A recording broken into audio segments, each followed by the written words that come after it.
Nityananda. Welcome everyone who are all in the online, in the YouTube, Facebook, and in other social media platforms. We welcome you all with love and respect. This Paramashivoham Level 2 program, day 14. We are going to start now with the Sadguru Vandanam. Nithyanandam Paramashivoham Kevalam Jnanamurtim Dvandvaditam Gagana Sadrusham Tattvamasya Tilaksham Ekam Nityam Vimanamachalam Sarvadi Sakshibhutam Bhavatitam Trigunarakhitam Sadgurum Tam Namami.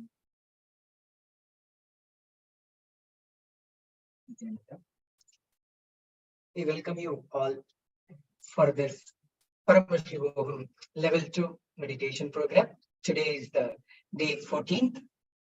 Today is the auspicious on this occasion of Ratri Brahmotsavam. We are going to see the topic is Divine Feminine. So we request all the participants to follow the security measures. There is no photography and no videography, no audio recording during the sessions. And those who joined in the Zoom, please be available on the camera to hold the class. And today, in each session, we are going to do the power manifestation also. So it will be a practical, interesting session for everyone. I request everyone to be online throughout the days of the holiday sessions. It's just we will the first session. The topic is Divine Feminine Consciousness.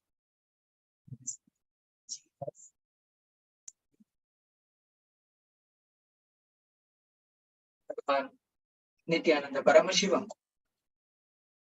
He, by himself, he is the Shakta practitioner. Actually, Swamiji is the Supreme Pontiff of Hinduism. He is representing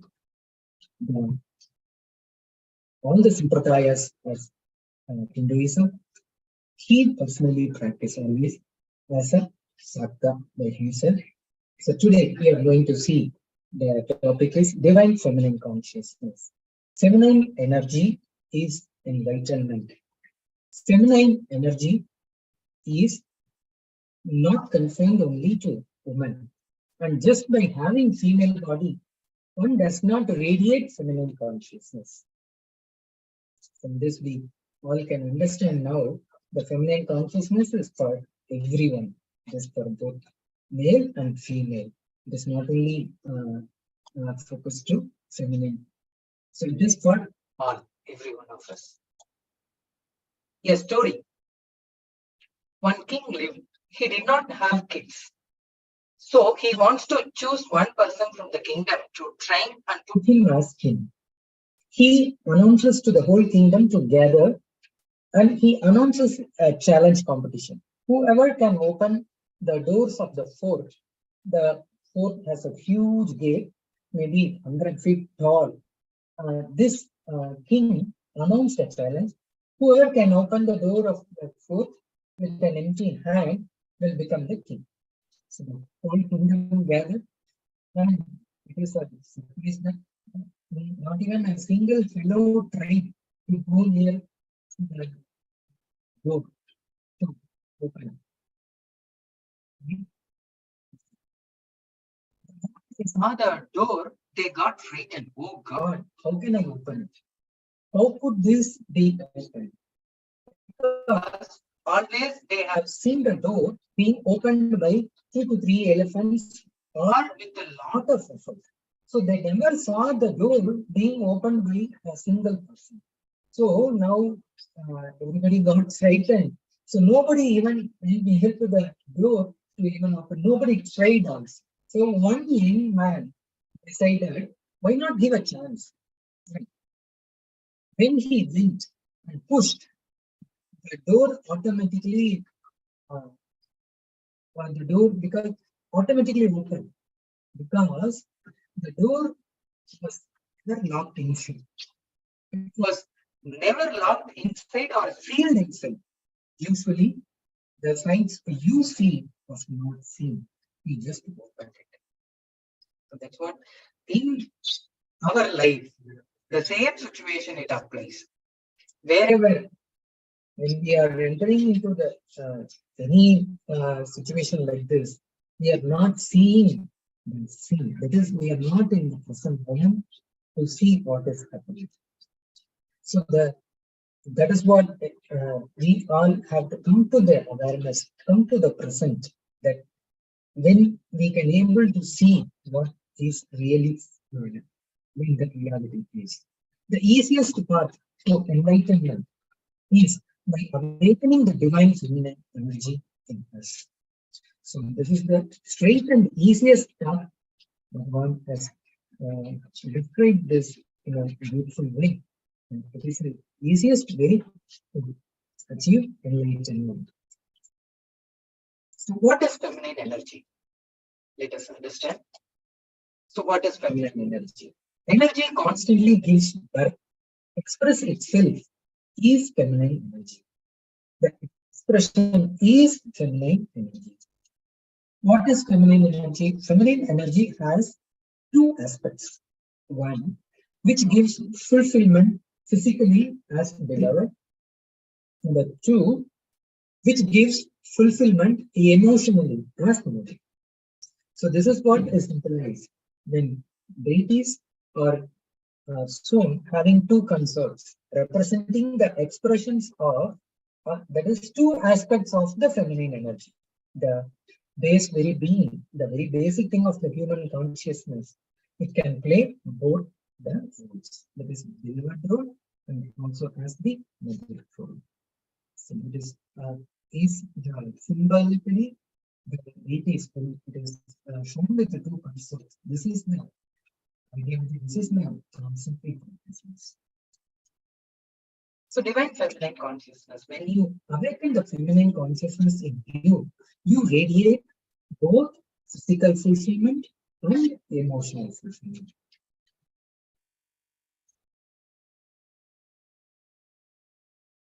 The story of Arunachala, the story of feminine energy in Devi, feminine energy is awakened and she became Ardhanarishvara. The scripture does not say that masculine energy is awakened. It says when feminine energy is awakened, she becomes Ardhanarishvara, become part of Shiva. That is, Devi experience enlightenment. Divine feminine consciousness, when a woman experiences fulfillment, she experiences beloved aspect and mother aspect completely. When both aspects awaken, new consciousness in a person, the being experiences complete fulfillment. If you are missing mother dimension, just beloved dimension cannot fulfill. Person who can experience and express both dimensions is Ardhanarishvara. In our own personal experience, like to share that the expression of living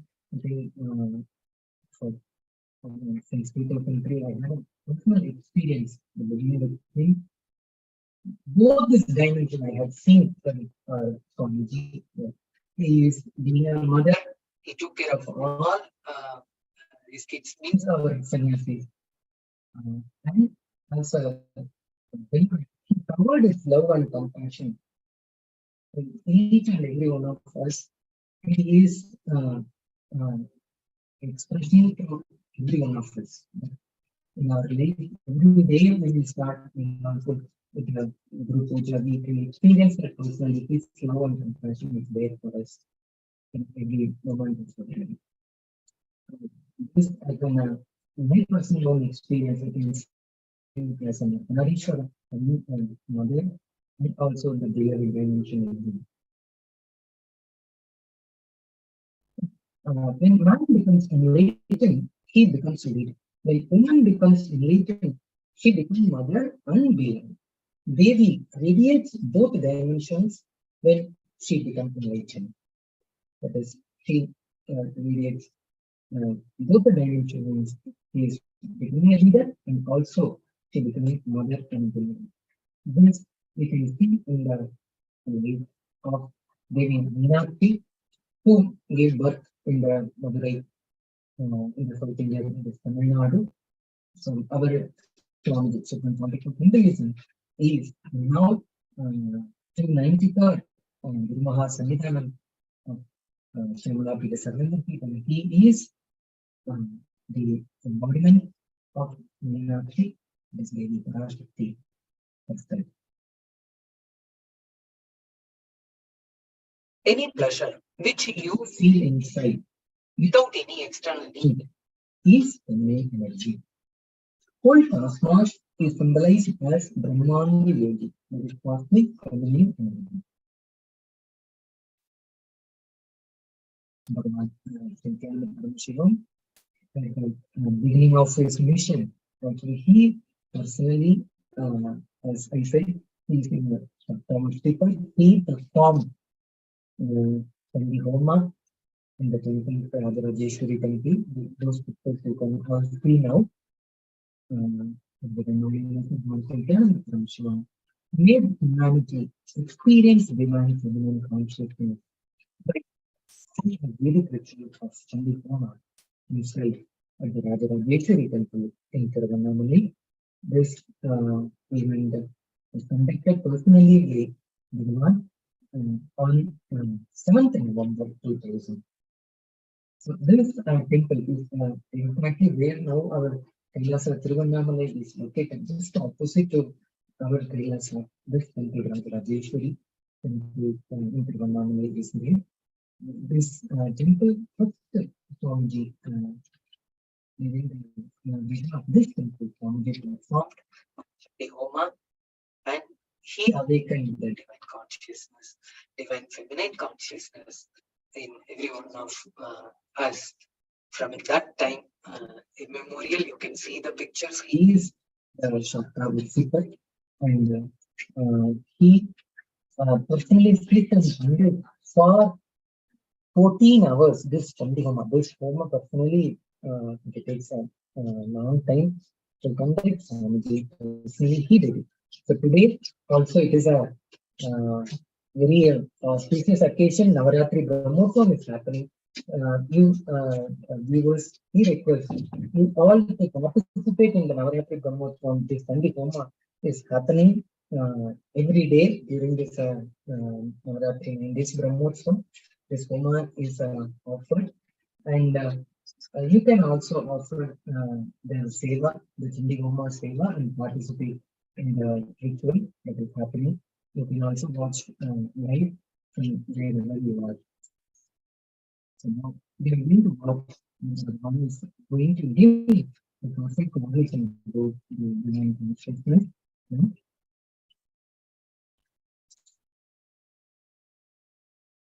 Enlightenment. I'll first describe the feminine energy, then woman gender. See, woman has more possibility for feminine energy. Otherwise, feminine energy is not confined only to women. So understand the depth. In each one of us, there is an energy which constantly gives birth, expresses itself. Expression is feminine energy. All the adjustments need to be made for the expression is masculine energy. Please understand. The place needed should be created. Means naturally the old has to be removed. The destruction. All that work is masculine energy's work. But the very expression is feminine energy's work.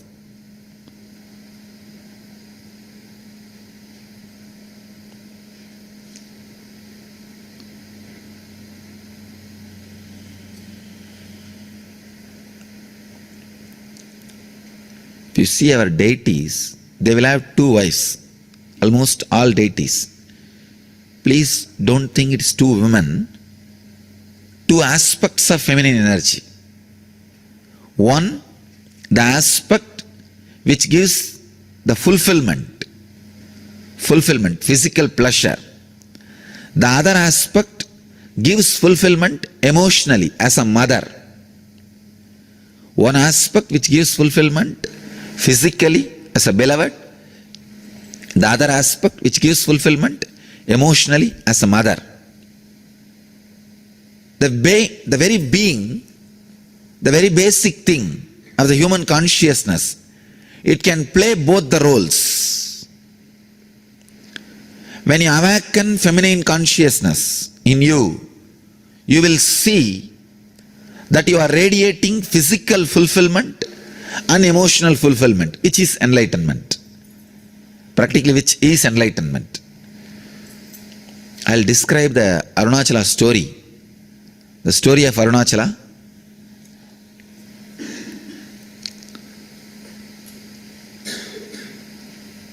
The whole Arunachala story is story of woman, story of feminine energy. The story says that Devi was meditating and inside her being, the feminine energy got awakened. Please understand, not masculine. Feminine energy got awakened. She became Ardhanarishwara. The description exactly it says, in Devi, the feminine energy is awakened and she became Ardhanarishwara. Means half male, half female. You'll be surprised. See, in male, if female energy is awakened and the description says he became half male and half female, perfectly all right. You can understand. But the story says, in Devi, the feminine energy, the feminine Shakti is awakened and she became Ardhanarishwara. Means, when a woman experiences fulfillment, she experiences her beloved aspect and mother aspect completely.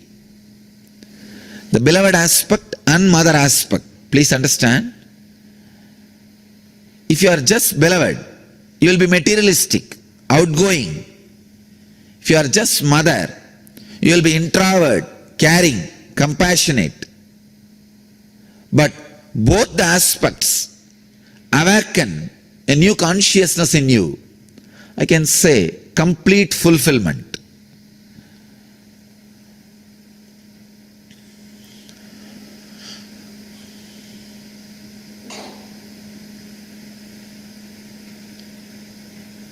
I think with this one example you will understand. All of you can understand.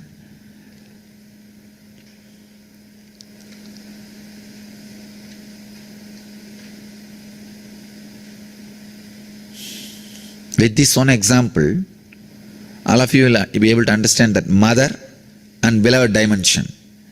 If you are missing the mother dimension, naturally just a beloved dimension cannot fulfill you. If you are missing the beloved dimension, just the mother dimension cannot fulfill you. The body and emotion, both will have fulfillment only when you experience both the dimension. A person who can experience and express both dimension is Ardhanarishwara. Please understand, Ardhanarishwara does not mean just half male, half female. Ardhanarishwara is the person who experience both dimension of feminine qualities. Both dimensions of feminine qualities. When a man becomes enlightened, he becomes a leader. When a woman becomes enlightened, she becomes mother and beloved. Ability to radiate both dimensions. So the Arunachala story describes Devi. She expressed her both dimensions. That is why she became Ardhanarishwara. She experiences and radiates Ardhanarishwara consciousness. Each one of you were carrying the feminine energy. Awakening that feminine energy is enlightenment. Please understand. The first introduction to Tantra, I'll get the sutras and read the sutras to you guys. You will be surprised. First introduction to Tantra. Shiva has spoken 64 Tantras. 64 Tantras and around 60,000 sutras. Please understand, I commented only on 112 sutras. But Shiva has spoken 60,000 sutras. The first introduction he tells, whoever listens, let you all become Devi. Only then you can understand this sutra, this techniques. He says very beautifully, he gives us a meditation technique. Even the brain setup, even the thinking, the body, physical body language, the mental setup, whatever you know as feminine consciousness or women, meditate on that. Please understand. He says you can't actually completely understand the woman consciousness even if you are a woman. Even if you think you are a woman. So the feminine consciousness, I have to use two different words. Feminine consciousness, women body. Women body has a more possibility for feminine consciousness. That does not mean just because you are in the women body, you experience or express feminine consciousness. When Shiva starts the Tantra, first thing he says, intensely meditate on the feminine consciousness. Whatever idea you have about the feminine consciousness, live. And Ramakrishna, he practiced this technique. And if you have read Ramakrishna's biography, you will understand. He says, 9 months he practiced the technique. He really became woman. Not only feminine consciousness, he became woman. He says,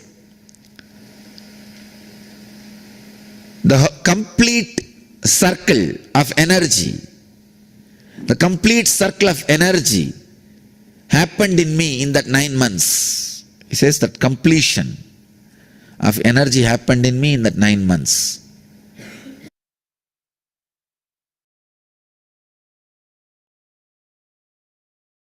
Yes, we all watched what Bhagavan gave us the powerful cognition about the divine feminine consciousness. So now let's move on to the Shastra Pramana. Shakti Shakti Mantor Yadvad Abhedaha Sarvada Stitaha Adastad Dharmikvat Parashakti Paratmanaha. The meaning of this verse goes, this is the verse in Jnana Bhairav Tantra, 18th verse. That is, meaning is, just as Shakti or power is not different from Shaktiman, the holder of power. Similarly, Parashakti, the higher power, who is the essence of the absolute and therefore identical with the Dharma, can never be separated from Bhairava.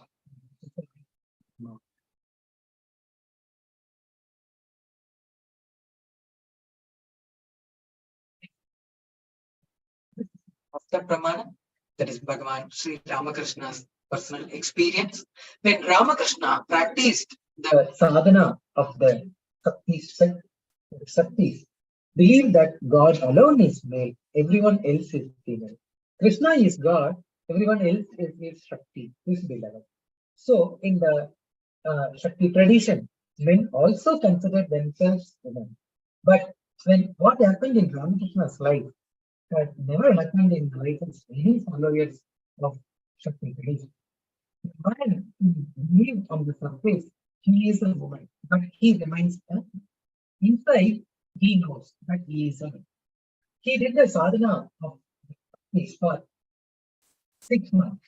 And after 3 months, His breath started to swell. His voice changed. He began walking like a woman, and his voice became sweet like a woman's. In Prakash, his body then changed. This man, that is the power of Baba, which, when expressed through the body, can change the very physical and physiological structure of the body.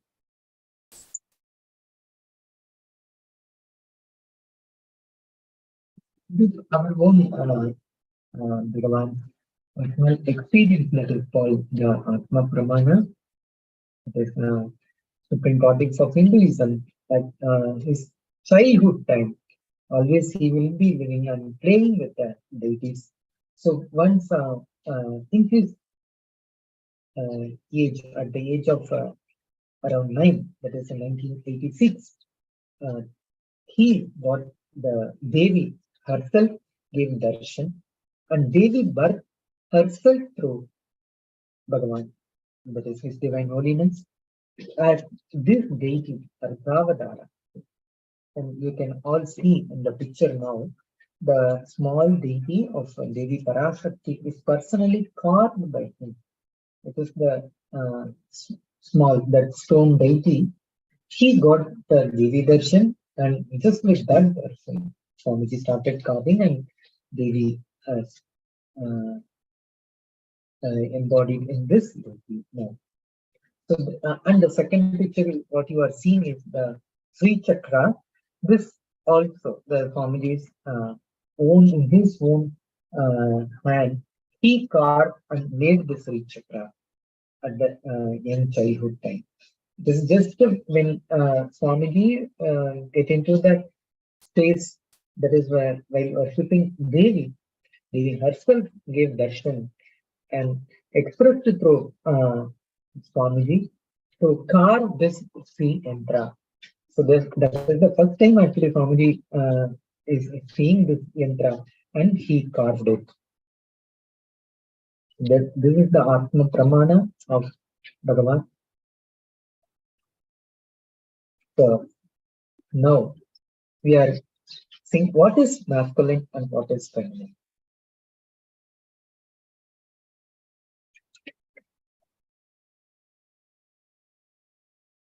What is feminine? Basically, anything consciousness is feminine. All other adjustments happens in existence for this consciousness to exist is masculine. The center is feminine consciousness, like a queen, and all the workers can be called as masculine energy.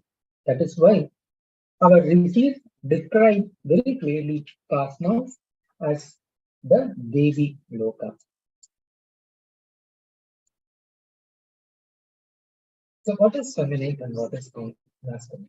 If you dig further, whatever is masculine in you, if you kill it, you are enlightened. Whatever is not feminine, if you are enlightened.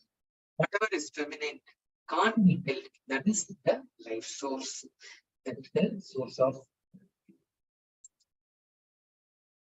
what is feminine and what is masculine. Anything which is not feminine, if you renounce, you are enlightened.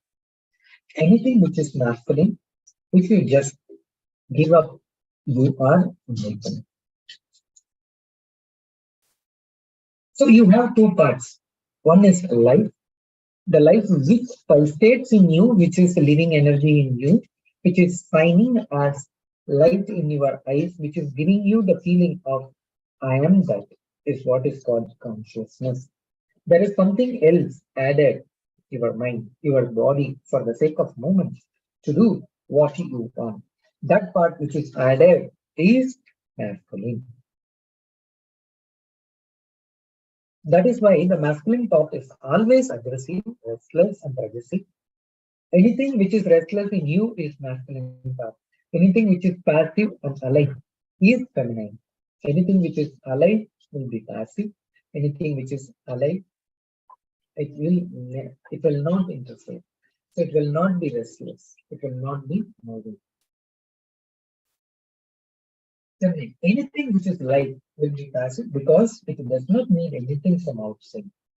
Only if you need something, you will be restless.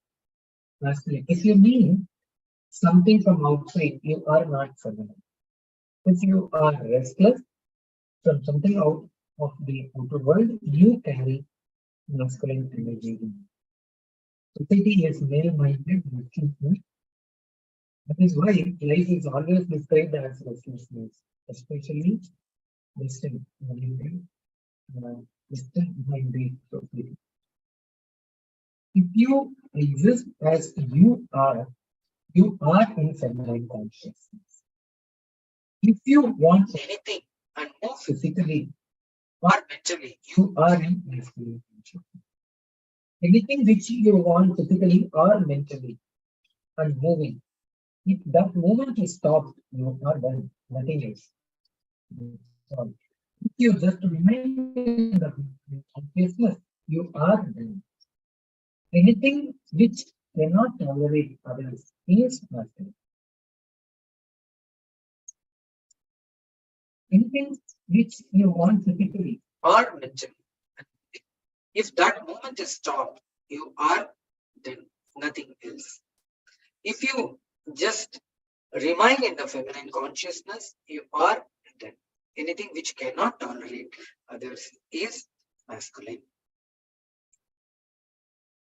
So we are going to do one internalizing exercise now. So feminine is anything which is light, will be passive because it does not need anything from outside. Anything you need from outside is masculine. So look into your life and identify the aspects of your life when you have expressed your masculine energy. Look into your life and identify the aspects of your life when you have expressed your feminine energy. Anything which is masculine, if you just give up, you are enlightened. Decide to give up what is masculine in you. So this, you take a few minutes to internalize this and pen it down.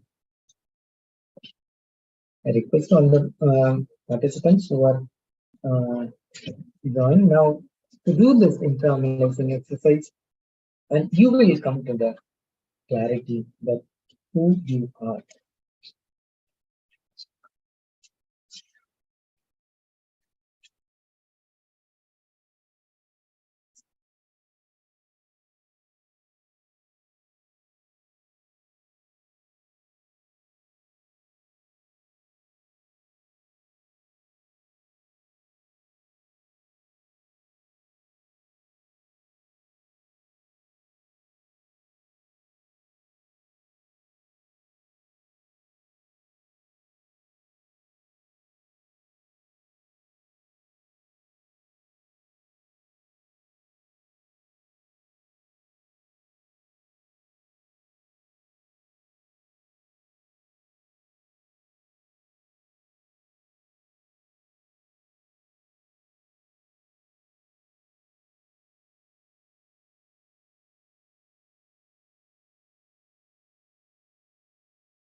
Yeah. We will go on to the next thing. If everyone have done this internalizing exercise, so now we will come to the further truths. The biggest calamity, the role the women need to play did not happen because they were used to create infrastructure. Women or living models, examples of intense passive life energy. They need a remind planet Earth about living enlightenment. When women are used to create infrastructures, priority of radiating feminine consciousness has been lost. Woman's body is not hardwired to creates infrastructure. So the religions based on sacred feminine, all the religions based on sacred feminine energy are peacemaking religions. Accepts everybody, everything. All the mother-based religion, the sacred feminine-based religions, not only they will be passive, accepting everything. All the religions based on masculine are all terrorist-based religions, cannot tolerate others' existence. Anything which cannot tolerate others will be masculine.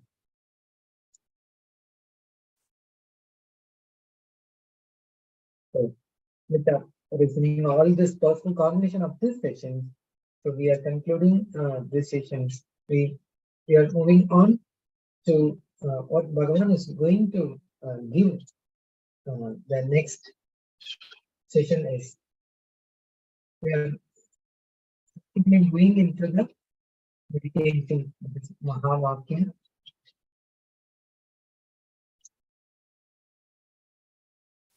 For all the participants to stay tuned for the upcoming next meditation session. Please stay tuned.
Yes, welcome back to the next session. In this session, Swamiji is going to give the technique for the Trinetra Kumbhaka. We will just listen to this Bhagavan's words, and then we are going to practice this technique now itself. Okay, let us come to the space of listening to watch what Bhagavan is going to say.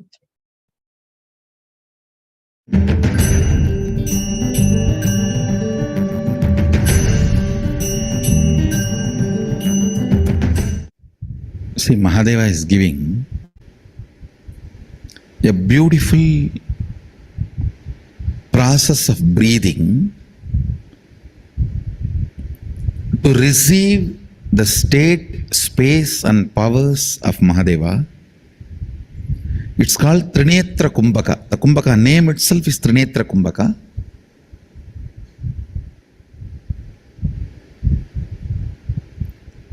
I myself will lead. Let's spend few minutes. I'll intensely breathe that space of Sadashiva. You intensely inhale and it literally like an explosion. It'll happen in your brain like an explosion. I'll give you the precise technique. Listen. It's not even technique. It's a special breathing. Inhale as, listen carefully. Inhale as slowly as possible, as much as possible, and hold the breath on your third eye. And as long as you can comfortably hold. Then again, don't exhale. Inhale through the right nostril as much as you can and hold the breath in the third eye. As much as you can. Again, don't exhale. Inhale through both the nostrils and hold the whole thing in your third eye. As much as you can. Then slowly exhale through the left. Understand? Inhaling through left, holding, inhaling through right, holding, inhaling through both, holding, then exhaling. Only seventh action is exhaling. But do the whole thing as much as you can. Don't pressurize yourself, especially if you have high blood pressure or any other serious heart conditions. Don't do.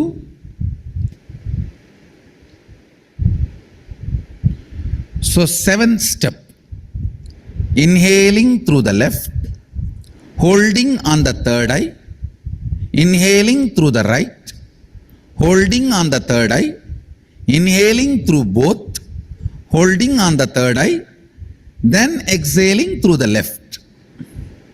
Clear? Only seventh step you are going to exhale.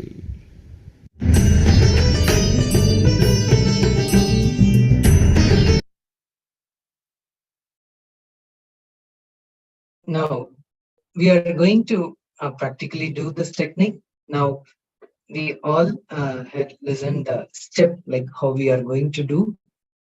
This very technique will awaken inside your space the feminine consciousness. So let us all practice this technique for a few minutes.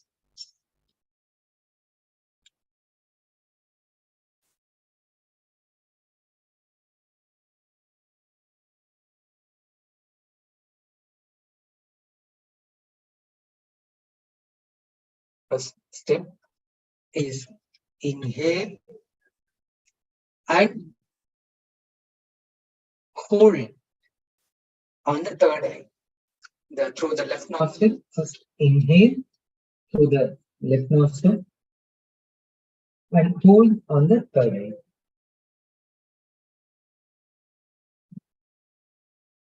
Second step, as much as possible, inhale through the right nostril and hold on the third eye. And inhale through both the nostrils and hold on the third eye. And the seventh step is slowly release. So this we will do it for a few minutes to experience our consciousness.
Continue to do the exercise.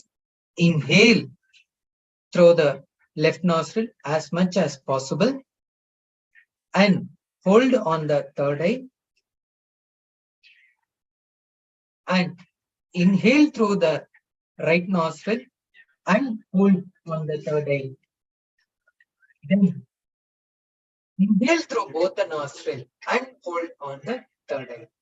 As much as possible, you can do it, and the seventh step you can release slowly.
Nithyananda Paramashivoham.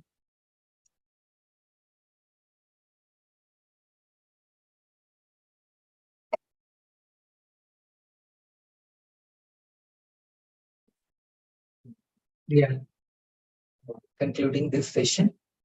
Please stay tuned for the upcoming next session. It will start very shortly. I request all the participants to be stay tuned for throughout the day for the upcoming sessions. Thank you.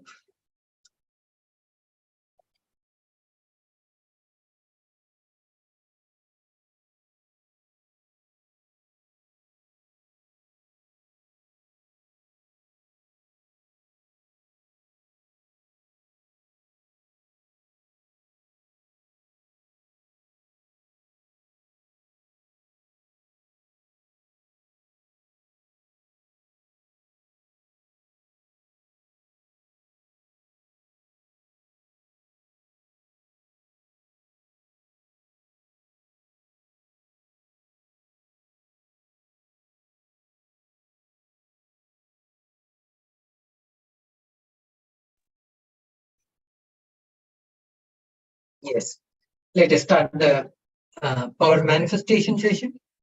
We'll start with the Sadguru Vandana. Nithyanandam Paramasugadam Kevalam Jnanamurtim Dvandvaditam Gagana Sadrusham Tattvamasnyadilaksham Ekam Nityam Vimalamachalam Sarvadi Sakshi Bhutam Bhavaditam Triguna Sadgurum Tam Namami.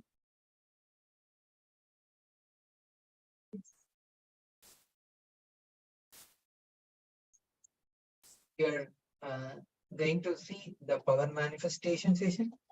So the introduction, it goes, the extraordinary powers of divine Bhagavan is describing the Paramashiva's power.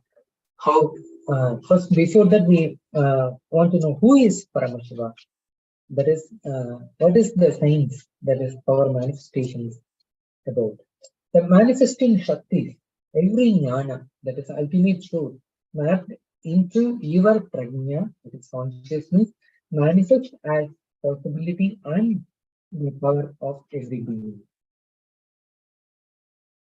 Who is Paramashiva? We have to understand this one. Paramashiva, the Panchakritya. Paramashiva is the primordial divinity in Hinduism, the ultimate reality and cause. It is self-effulgent, Swayam Prakasha, all pervading and changing beyond time, space, form, and temporality. As the fundamental base of Vyakta, the manifest, and Vyakta, the manifest existence. He performs the Panchakritya, or the five cosmic acts of Srishti, that is creation, Sthiti, the sovereign rulership and maintenance, Samhara, that is rejuvenation, and the fourth one is Trabhava, pulling out of delusion, and fifth one is Anugraha, liberating grace for all living entities. The five phases of Paramashiva is, first one is Satyo Jada, that is Sadashiva's aspect of manifestation. Srishti, that is manifestation. Manifestation is manifested, manifestation is sustained, manifestation is destroyed, manifestation is pulled out delusion, manifestation is liberation. The second one is Vamadeva, Sadashiva's aspect of preservation. Sustenance is manifested, sustenance is sustained, sustenance is rejuvenated, sustenance is pulled out of delusion, sustenance is liberated. The third one is Agora, Sadashiva's aspect of rejuvenation. That is, rejuvenation is manifested, rejuvenation is sustained, rejuvenation is rejuvenated, rejuvenation is pulled out delusion, rejuvenation is liberated. Fourth one is Prabhava, that is delusion. Delusion is manifested, delusion is sustained, delusion is destroyed, delusion is pulled out of delusion, delusion is liberated. Fifth aspect, that is Ishana, Sadashiva's aspect of liberation. Liberation is manifested, liberation is sustained, liberation is rejuvenated, liberation is pulled out of delusion, liberation is liberated.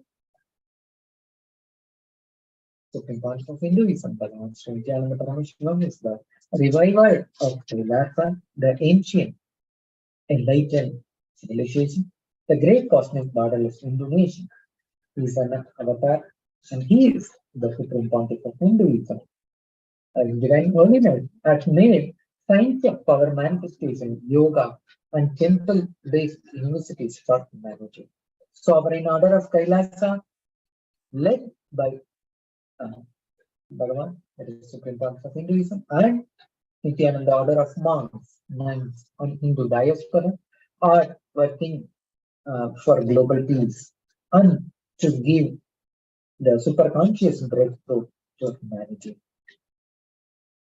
Nithyananda Hindu University, the world's largest university with extended campuses in 150 countries, is collecting, organizing, preserving, time capsuling, decoding, and spreading and reviving 20 million source books of Hinduism and 64 sacred arts. Sciences like Ayurveda, music, dance, sculpting, astrology, Vastu, and many more. SPH is the 293rd Guru Maha Sanghitanam of Shamla Sarvainapeetham, that is the ancient apex body of Hinduism, and the present emperor of Surya Vamsa Surani Samrajya. He has survived the worst persecution of multiple assassination attempts on person and character by anti-Hindu elements. The four pramanas, that is the four levels of evidences, is presented by Swamiji, is to authenticate the techniques and the various methods Swamiji is giving. So these are all called pramanas. The first one is Shastra Pramana, the eternal and unchangeable truths revealed in the source scriptures. The second one is After Pramana, or the experiences and the results of aftars, or the authorities of Hinduism, the Vedic rishis and scientists who time tested and verified the science. And the third one is Atma Pramana, or the Bhagavan's own personal experience. Is experience of this power manifestation. Pratyaksha Pramana is the scientific evidences, that is from the observation and from the scientific experiments, which has been done by the scientists. So now let us set up for the power manifestation. Now we are going to do the third eye power manifestation. So first have your copy of Living Enlightenment book and have the paper and pen, and to do the third eye, the power manifestation, you have to take the opaque cloth to tie your eyes, or the eye band you can use, as in the picture what you are seeing, the eye band. You can also use this type of clothes to tie your eyes, and then the Kristashila or granite slab, and then the camera with the timestamp. So the camera is to record when you do the power manifestation. You can record and see by yourself in how many seconds you can able to manifest, and this you can also share this experience to other people in the social media.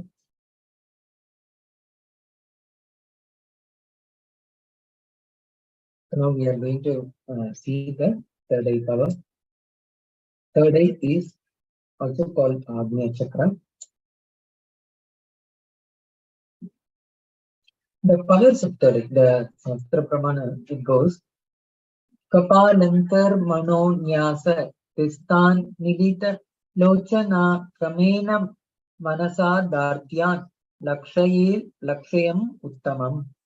By fixing the mind on the inner space with the crown center and sitting stably without any movement, having the eyes closed in succession, by that stability of the mind and the inner space, so the power of the third eye, one directly sees the ultimate goal, Lakshyam, by having the vision beyond the sight.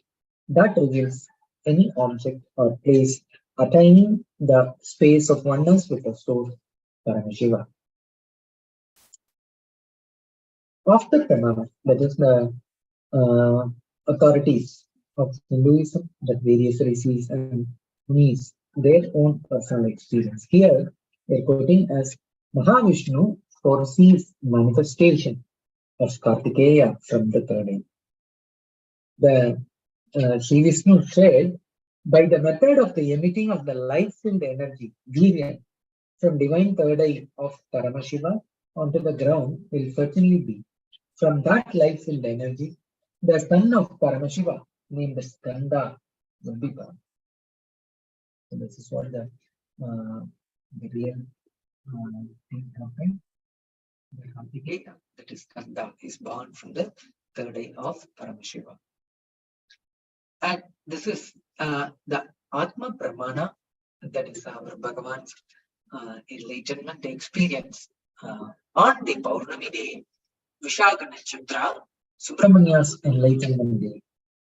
At the feet of Arunachala hill, at the foothills, there is a place called Kumaran Kundram, the coral hill on a rock, where Devi become enlightened.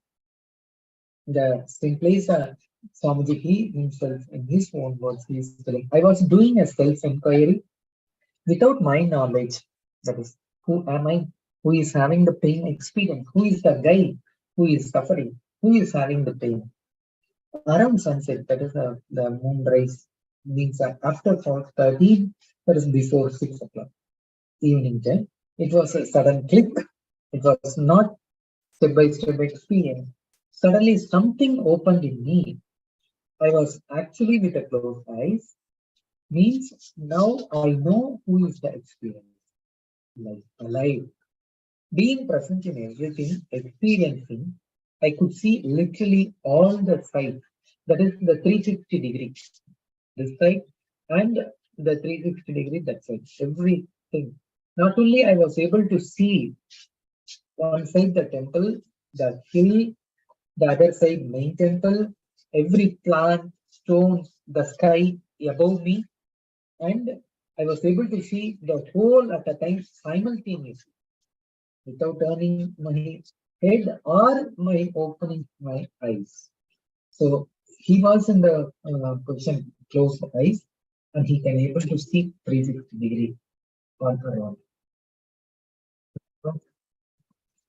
Experience of Bhagavan himself. This is the Atma Pramana. Now we are going to do this third eye power with a blindfold reading. Here Bhagavan is giving the initiation to all of us to manifest the powers.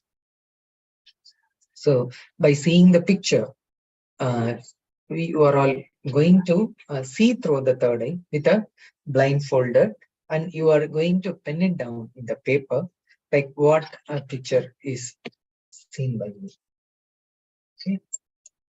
So the steps of this first step, crossing on the floor or on the chair with your head next and spine in a straight line.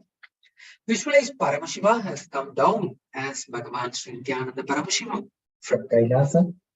Remember Paramashiva in your body. So you be in the space like where you are in the presence of Paramashiva and sit with this powerful cognition and meditate on it. Think intensely, you are Nithyananda Paramashiva.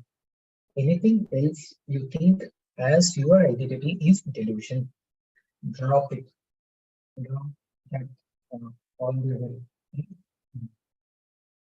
You are Nithyananda Paramashiva.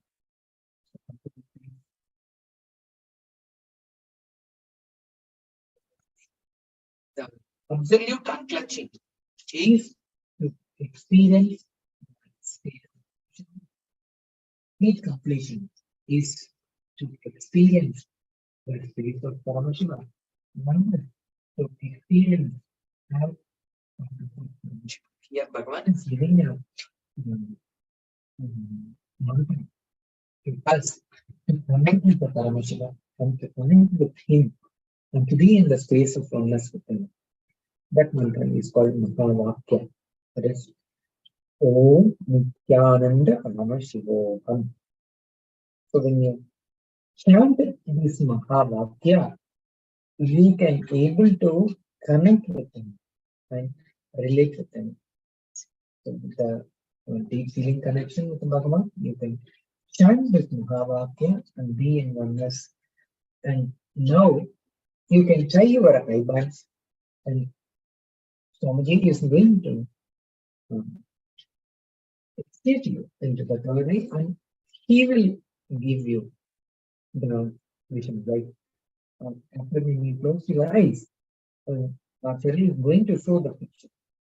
So you can see through the third eye with what picture is shown with Acharya, and then you can note it down in the paper. This by chanting the Mahavakya, invoking the presence of Paramashiva, you can connect with Swamiji and then be in the oneness space, and he will tell you what is shown in front of you. So that's it. You can ignore in the paper.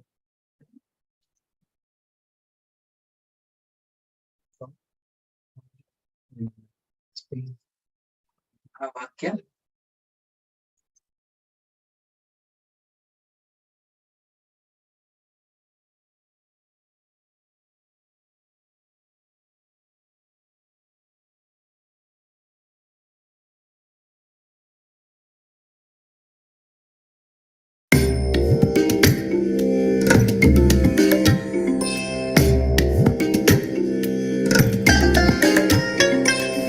bless you all.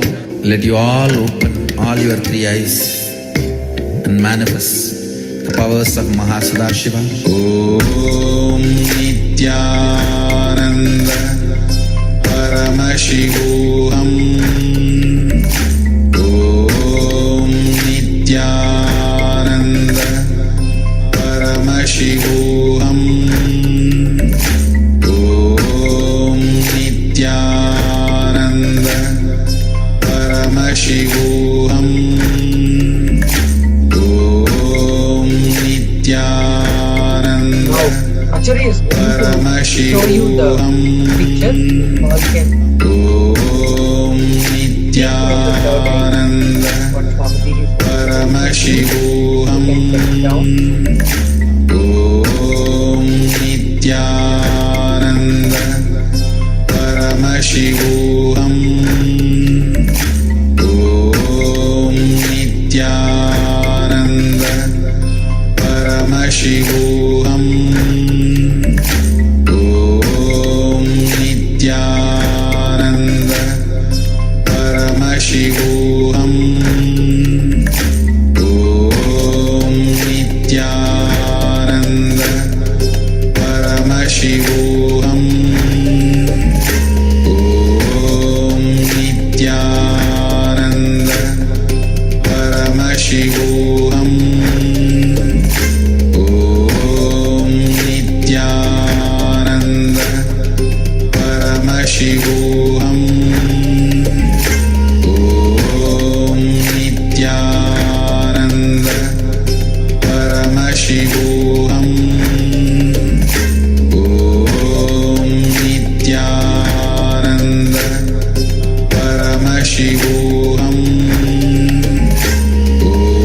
Om Nithyananda Paramashivoham. Om Nithyananda Paramashivoham. Om Nithyananda Paramashivoham. Om Nithyananda Paramashivoham. Om Nithyananda Paramashivoham. Om Nithyananda Paramashivoham. Om Nithyananda Paramashivoham.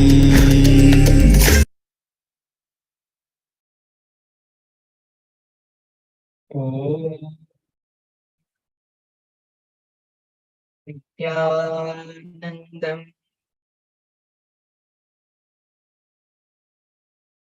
Yes.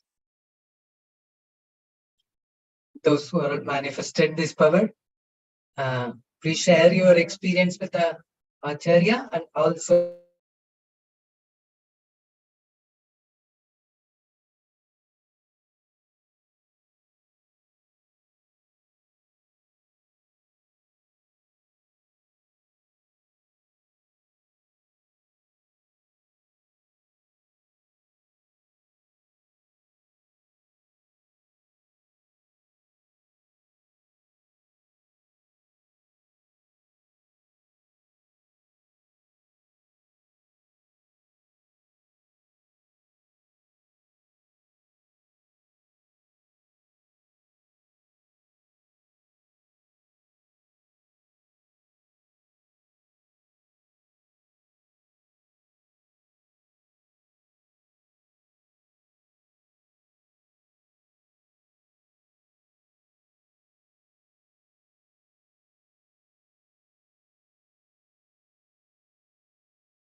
Paramashivoham. Om Nithyananda Paramashivoham. Om Nithyananda Paramashivoham. Om Nithyananda Paramashivoham. Om Nithyananda Paramashivoham. Om Nithyananda Paramashivoham. Om Nithyananda Paramashivoham. Om Nithyananda Paramashivoham. Om Nithyananda Paramashivoham. Om Nithyananda Paramashivoham. Om Nithyananda Paramashivoham. Om Nithyananda Paramashivoham. Om Nithyananda Paramashivoham. Om Nithyananda Paramashivoham.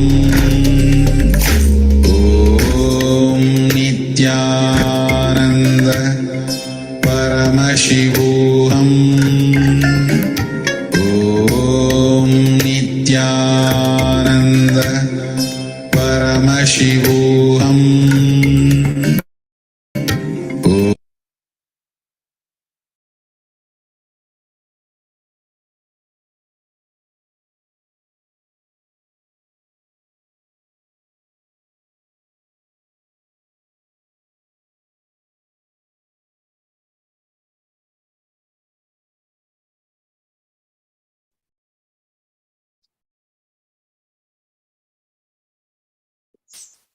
Nithyananda. Welcome back to the next session. It is the introduction about the Sri Chakra. We start with the Sadguru Vandana. Nithyanandam Paramasukadam Kevalam Jnanamurtim Dvandvatitam Gagana Sadrusham Tapamasyavilaksham Ekam Nityam Vimalamachalam Sarvadi Sakshibhutam Bhabatitam Trigunarahitam Sadgurum Tam Namami.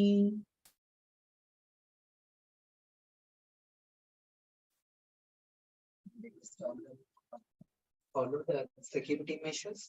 No photography and no videography and no audio recording during the session.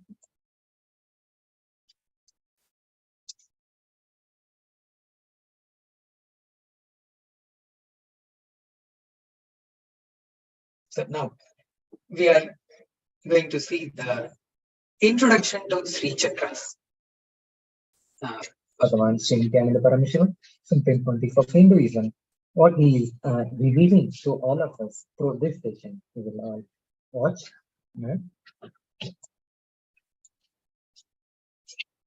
There are two components that make up the universe, the sound and the light, in the form of verbalization and visualization.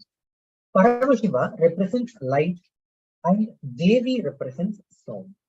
The science of Sri Vidya is the knowledge of using sound and light and achieving the space of Shivoham, the superconscious space. Diagram of the universe. The whole universe, including you, is made out of sound and sound, none other light.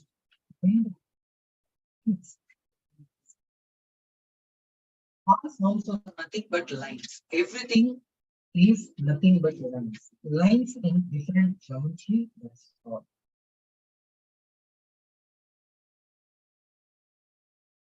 This is the Atma Pramana, that is Brahman's personal own experience. At the age of 10, in the Devi temple of from the himself, he is telling in his own words, in the Devi temple of my native place, Tiruvannamalai, I had the darshan, the spiritual experience. That is the visualization of this Sri Yantra. The longest puja I ever practiced in my life was the Sri Vidya Puja. If I have to say which is the puja I practiced personally in my life, it is this. For 8 years, I practiced the puja. This is the ritual. This is the ritual I practiced for myself. In the television, their commercials, doctors make the statement, this is the medicine I give for my family. This is the medicine I take for my body. So this is the puja I did for myself. So the day I had the darshan of this Sri Chakra, of course, I was not aware it was Sri Chakra. I was just a 10-year-old boy. Suddenly I saw a beautiful form, the geometrical form, in the middle of the Devi temple. I went home and immediately started carving on a proper foot. Whatever I saw. My car did whole thing myself. One of my great spiritual inspirations, Mataji,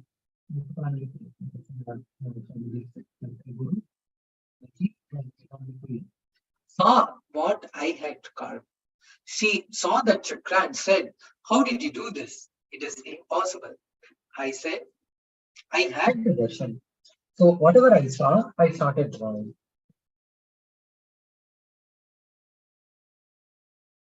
She said, you are blessed. And she started initiating me into the Sri Vidya Puja, into the method of the puja. And she taught me by fun. For so many years continuously, without missing a single day, I practiced this puja until there was a time. I can say there was a fulfillment. No longer was there any need for physically sitting and doing the puja. Until that time, I continuously practice this puja. The respective geometry, in the picture you cannot see the tree in front in the picture. Paramashivoham has through open to you whatever is in his inner space in the form of drawing. That is real. Paramashivoham is the receipt for the Sri Vidya, the sense of Sri Yantra. If you consume whatever is revealed by Paramashivoham, you achieve the same space. Paramashivoham is a sound, verbalization of Shiva's inner space. Shivoham is the sound, verbalization of Paramashivoham's inner space. Sacred geometry. Sri Yantra is the geometrical representation, visualization of Paramashivoham's inner space. This is Yantra and the song. When Paramashivoham opens up his inner space to you, simply you will see that the first thing, your Kundalini, that is the divine feminine consciousness, will be awakened to have the darshan of Paramashivoham.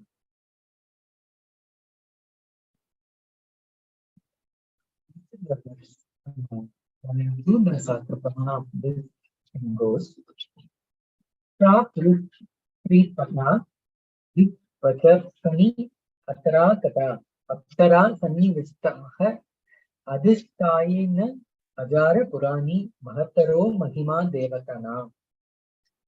The says, Your Vachakrani Navaiva Yoga Nava Yogi Nishcha Navanam Chakri Adinada Siona Nava Mudra Nava Mudra Mudra.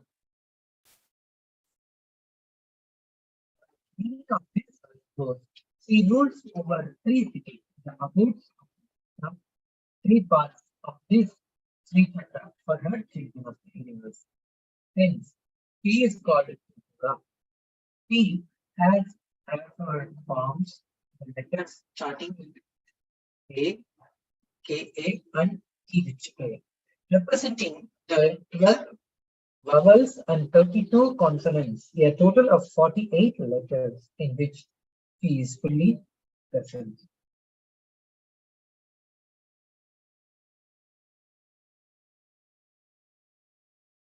Three groups of letters, and that's why P is called triple.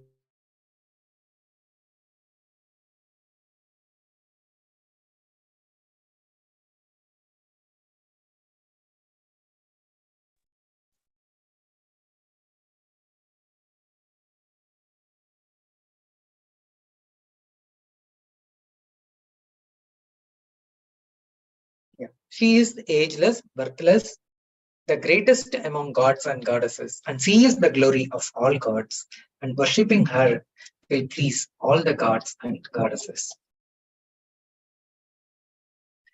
From each of the 3 points, bindus, come 3 centers and 9 yonis, created 9 centers, and 3 centers together form a triangle. And there are totally 9 lines in this 3 triangles. 9 chakras, 9 yoginis, 9 rulers of the 9 centers, having 9 different planes, one on the top of the other, forming the Meru of Sri Chakra. And Chakreshwari, the cause of happiness and misery. The 9 mudras, the Shanshobini mudra, Vidravani mudra, Akarshini mudra, Vashankari mudra, and Arvonmadini mudra, the Mahonkusha mudra, Kechari mudra, and Bija mudra, and the Yoni mudra, the 9 mudras,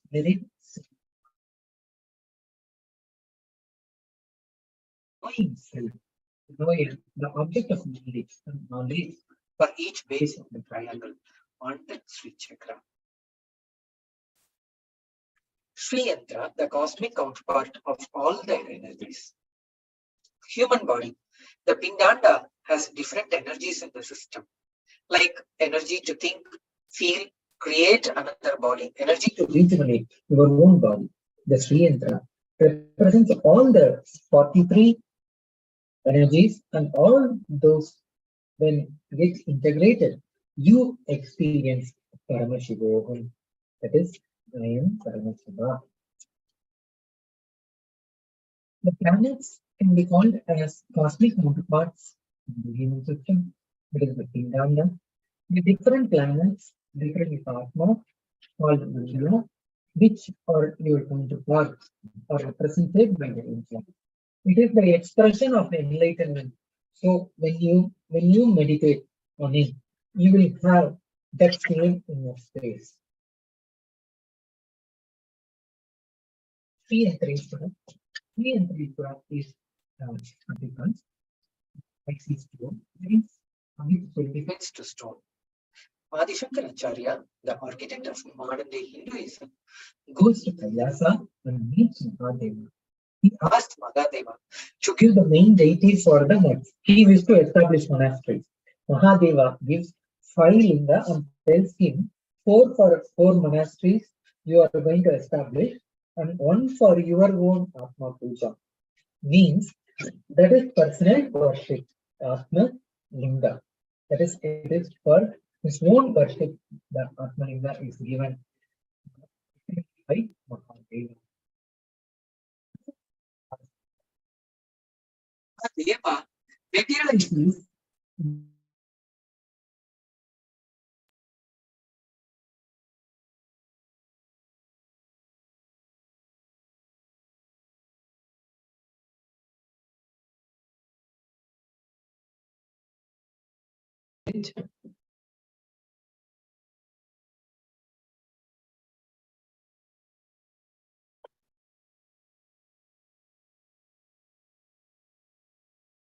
Mahadeva materializes 1 linga from his third eye, 1 from his Devi part, 1 from his Mahadeva part, and 1 from his Muladhara. And after doing, 1 he takes out of his own Ananda Linga and gives it to Shankara and says, "This is the Linga, my Atma Linga." So it was given to Adi Shankaracharya by Mahadeva himself.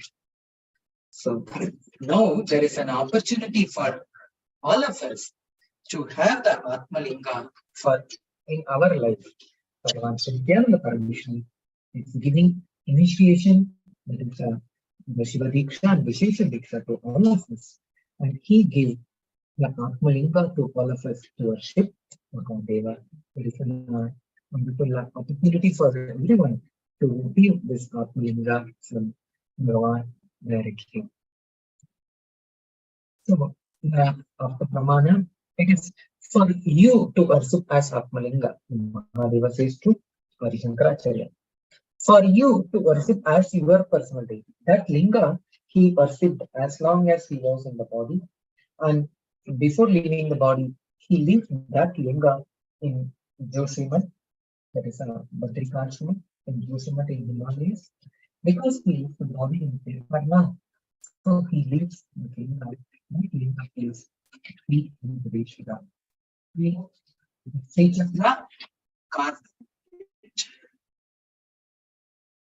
free and applications. So now we are going to see the meditation technique. You will achieve the same inner space of enlightenment if you look at the yantra in a very loving, caring, deep, respectful way with the gratitude you would have towards your mother when you have the real understanding of her. It is like how you look at your child when you have real innocent love for that. In that respectful way, you need to look at the yantra. If you look at the yantra, if you don't have the yantra, your body is not. So just relax your awareness into your Anandabandha, the area below your Anahata, and above your Manipura. That is above the navel center.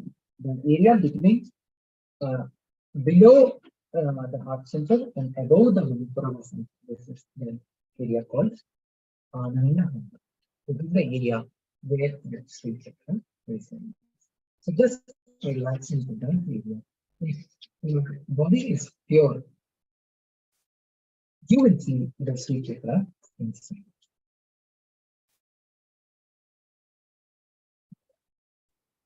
The structure, when the structure gets aligned to that, in certain manifestations class, it is the line diagram of DNA. The 43 triangles and 2-layer lotus and 3-layer avarana. It's called Navavarana Mandala. Just by staring at Sri Mandala every day for 21 minutes through the third eye, the DNA will get aligned to the cosmic DNA and you start manifesting progress. So this is the gift of Sri Chakra. It will give any one of these to manifest progress. Once he is giving this Sri Mandala.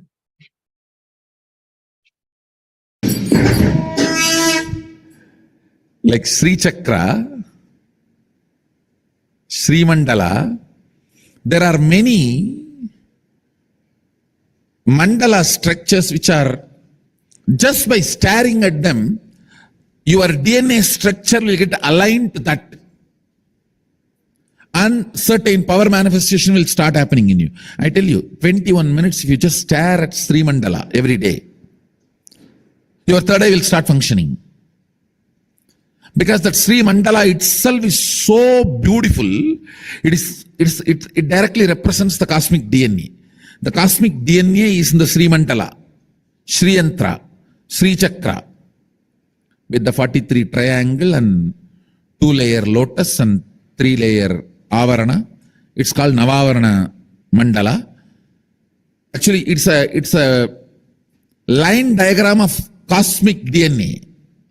So if you stare at that through your third eye, your DNA will get aligned to the cosmic DNA and you start manifesting powers. Like this, there are multiple various mandalas which can do the mirroring of the neuron in your brain. and make you realize and manifest powers.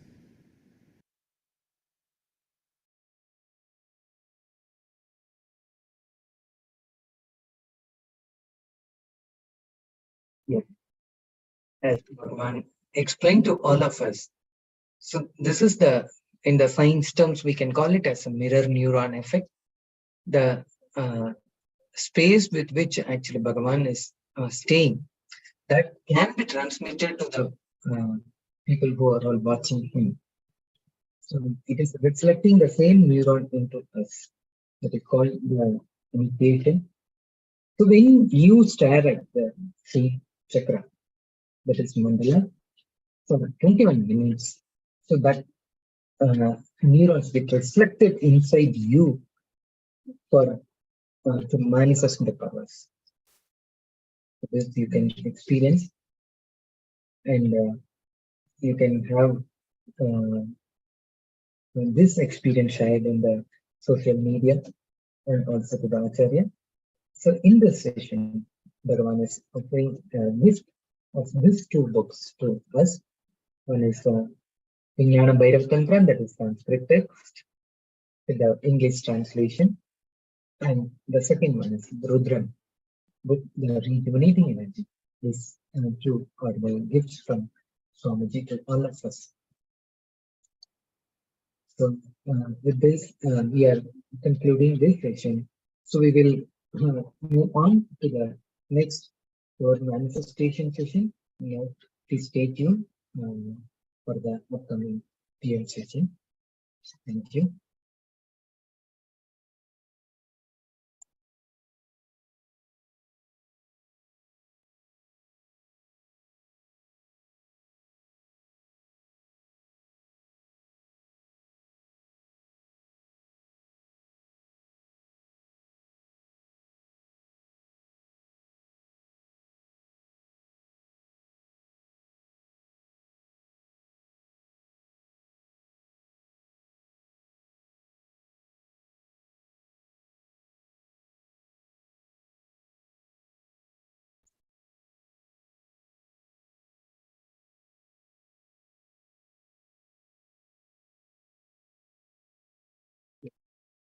Now, start with the Sadguru Vandana. Nithyanandam Paramashivoham Kevalam Jnanamurtim Dvandvatītam Gajana Sadrusham Tatvamasya Laksham Ekam Nityam Vimalamachalam Sarvadi Sakshibhutam Bhavatītam Trigunarahitam Sadgurum Tam Namami. In this session, we are going to manifest the power of body scanning. So let us all quickly go through the security measures. No photography, no video, no audio recording during the sessions, and be available on the camera throughout the class.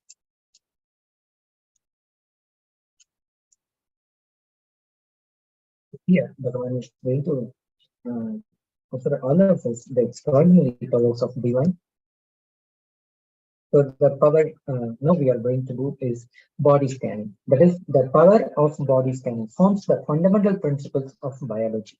Basically, you can able to scan yourself, your body, what is there in the organ, what instead of you going and check up in the hospital, like to scan the body, how your organs are functioning. You can also, just by this power manifestation, you can scan your body and to know yourself. And you can also manifest this power with others. So you can scan the body to others, and then you can tell like what are all the things they are having. So now we will move on to the so before entering into the body scanning. So now just have the living enlightenment copy for you to full cognition. Time to go through the living enlightenment to have the full cognition inside you. This will help you to manifest others.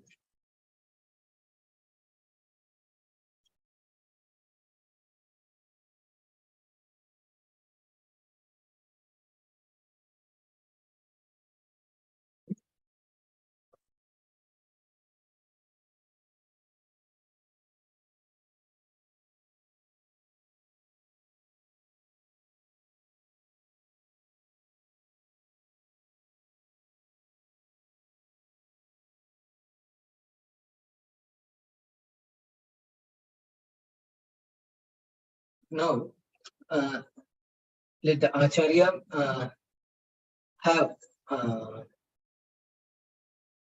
be the volunteer to do this power manifestation. And you all can scan what the Acharya is having in the body and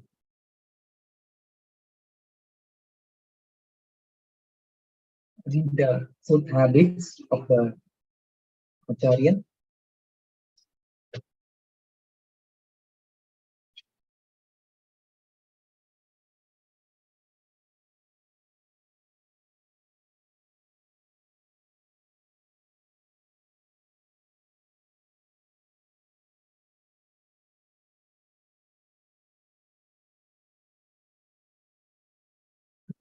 We request all the participants to be in oneness with Swamiji, that is to connect with Swamiji. You can chant the Mahavakya given by Swamiji is Om Nithyananda Paramashivoham.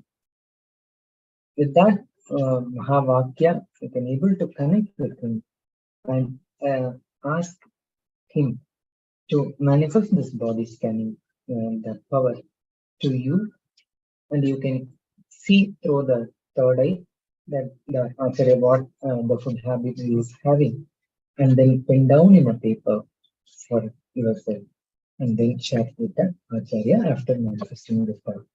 So now let us sit straight with the head, neck, and spine in a straight line and get into the space of oneness with Bhagavan and chant the Mahavakya.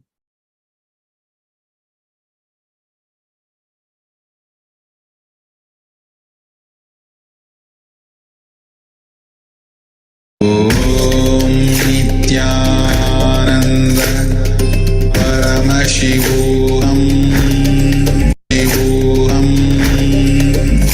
Om Nithyananda Paramashivoham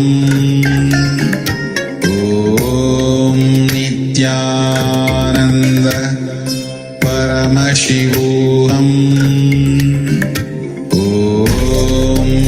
Nithyananda Paramashivoham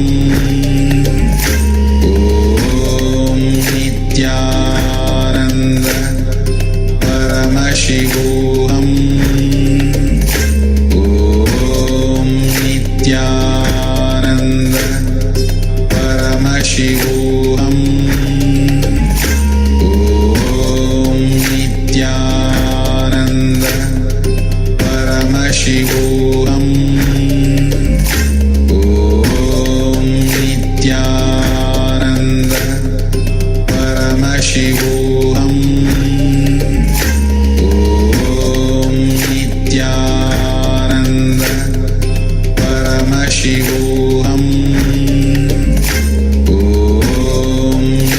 Om Nithyananda Paramashivoham Om Nithyananda Paramashivoham Om Nithyananda Paramashivoham Om Nithyananda Paramashivoham Om Nithyananda Paramashivoham Om Nithyananda